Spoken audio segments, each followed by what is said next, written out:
এসব চৌবাচ্চাতে সযত্নে পালন করা হচ্ছে কেঁচো। এখান থেকে উৎপাদন করা হবে কেঁচো সার। শুনতে বিব্রতকর মনে হলেও এই সার এখন কৃষকদের জন্য দারুণ এক সম্ভাবনা হয়ে এসেছে, যার বৈজ্ঞানিক নাম ভার্মিকম্পোস্ট। কুড়িগ্রামের রাজারহাটে দিন দিন কৃষকদের অপার আস্থা অর্জন করেছে এই সার।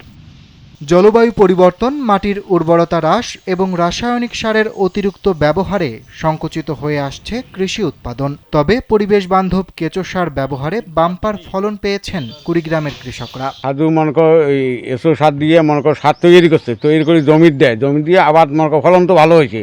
তারপরে কিছু বেচায় আমার দেখা দেখি আমরা তৈরি করছি, তৈরি করি জমি মনে কর দিয়ে মোটামুটি আবাদ মনে কর খুব ভালো হয়।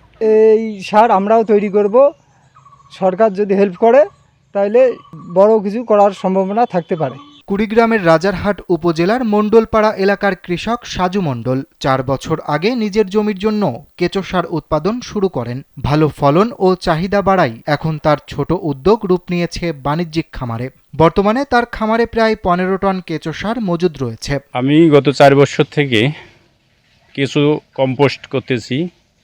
এটার গুণাগুণ অনেক, মাটির যে উর্বরতা শক্তি অনেক বৃদ্ধি করে, আবার এটা দীর্ঘস্থায়ী। অন্যান্য সার, রাসায়নিক সারের ক্ষতিকারক অনেক দিক আছে, কিন্তু এটাতে কোনো ক্ষতিকর কিছু নাই। আবার এই সারের অন্যান্য সারের এক সারের এক গুণাগুণ, আর এটার হলো সবগুলা গুণাগুণ একটা সারেই পাওয়া যায়। ভার্মি কম্পোস্ট বা কেঁচো সার তৈরির উৎকৃষ্ট উপাদান গোবর, মাটি ও কেঁচো। এক্সপার্ট ইঞ্জিনিয়ারদের দক্ষ হাতে দেশের মানুষকে প্রতিদিন সুরক্ষিত রাখার প্রত্যয় নিয়ে এলো সেফ সার্কিট ব্রেকার। এছাড়া ধান ও গমের খড়, সবজির খোসা, লতাপাতা ও আখের ছোবড়া একত্রিত করে একটি শেড তৈরি করা হয়। সেখানে প্রাপ্তবয়স্ক কেঁচো ছেড়ে তাদের খাবার হিসেবে দিতে হয় আংশিক পচনশীল জৈব। এরপর ভেজা চটের বস্তা বা নারকেল পাতা দিয়ে ঢেকে দেওয়া হয়। এভাবে 2 মাস রেখে দেওয়ার পর কেঁচো সার বা ভার্মিকম্পোস্ট তৈরি হয়। জৈব সারের এই পদ্ধতি নিয়ে কৃষি কর্মকর্তা বলছেন, পরিবেশ রক্ষার পাশাপাশি ফসল উৎপাদনে খরচ কমেছে কৃষকদের। একই সাথে রাসায়নিক ব্যবহারের তুলনায় বেশি ফলন ঘরে তুলছেন চাষিরা। তাছাড়া মাটির গুণাগুণও বৃদ্ধি করে এই সার।